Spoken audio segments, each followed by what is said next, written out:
I'm not so sure why I put up with this for so long, but I finally had enough with this foam at the end of the driveway. Anytime there's water, it's not tightly compressed in this end, so it floats up to the top. In addition to that, so here we can tell it's loose. It floats up like this, and I just tuck it back in every time. But because it's not tightly in there, it's not preventing sediment from building up in the crack, which is the whole purpose of it. So let's do something about this. First thing I'm gonna do is just pull this out. So I no longer can just tuck it back in and do nothing. The first thing I want to do is make sure this expansion joint is nice and clean. So here I've got a battery powered Eagle edger, just breaking up that dirt, getting the majority of it out. Then come in with the blower, make sure all of that dirt gets out, and so our joint is nice and clean.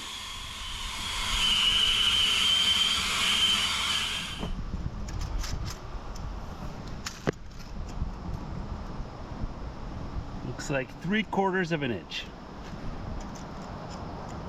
My plan for this 3/4 inch joint was to pack the bottom with a 1-inch round foam and then go over the top with this self-leveling adhesive. This particular product is from Quikrete. But my local store did not have the foam, which I was sorely disappointed, but I decided to soldier ahead and fill up the entire thing with this self-leveling sealant. Application is quite easy. Using a conventional caulk gun, we just fill up the joint. The self-leveling piece of it is it's quite a liquid product versus a silicone caulk or something like that. So it flows quite well.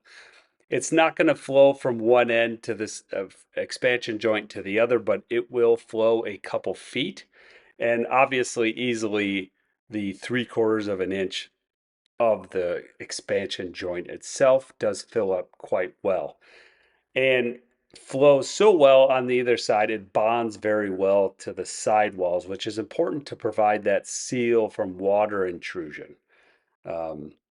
So I'm just working my way down this gap here. It takes a bit to cure. It's still tacky the next day, so you've got plenty of time to add multiple tubes and they will flow together. I also tried this other product. It's a 30-ounce tube, so it requires a larger caulk gun, but gave quite a bit more coverage. And mixing manufacturers with this was not a problem at all. This one flowed a little bit more, but the look and adhesion to each other seemed just fine, in my opinion.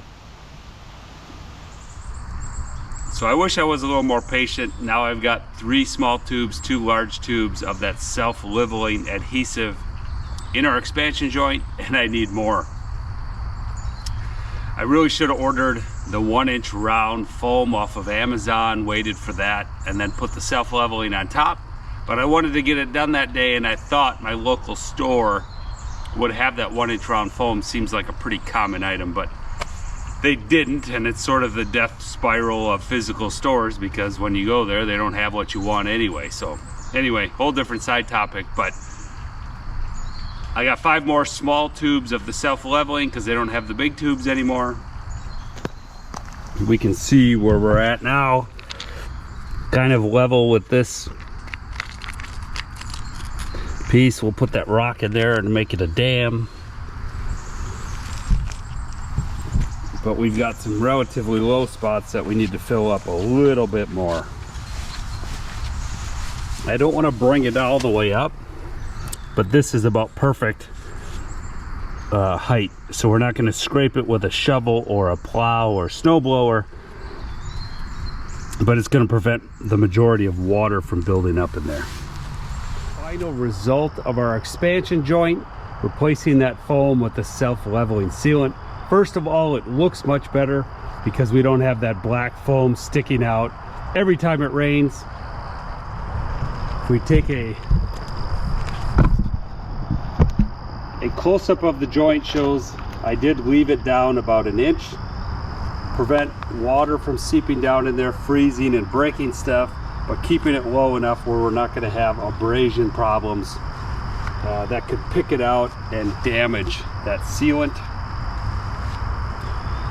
Recoating went quite easily. All I did is blow it out with a leaf blower to make sure I got most of the dirt out of there, and then applied the caulk or the sealant directly over the existing.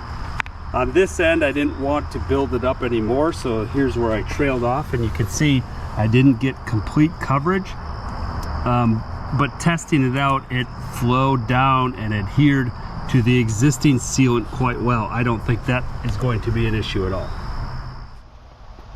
I hope you found our expansion joint sealant talk interesting. Again, one thing I would do, use that round foam as a filler, pack that down in first, take up most of that space so you don't have to use as many tubes of caulk as I did. I ended up totally using 5 of the 10-ounce tubes from Quikrete and 2 of the larger, basically 18-ounce tubes from that other manufacturer. Overall, those mixed quite well. I didn't notice a difference on performance between the two really at all. So I'd say feel free to switch between brands. Thanks for watching. Adios.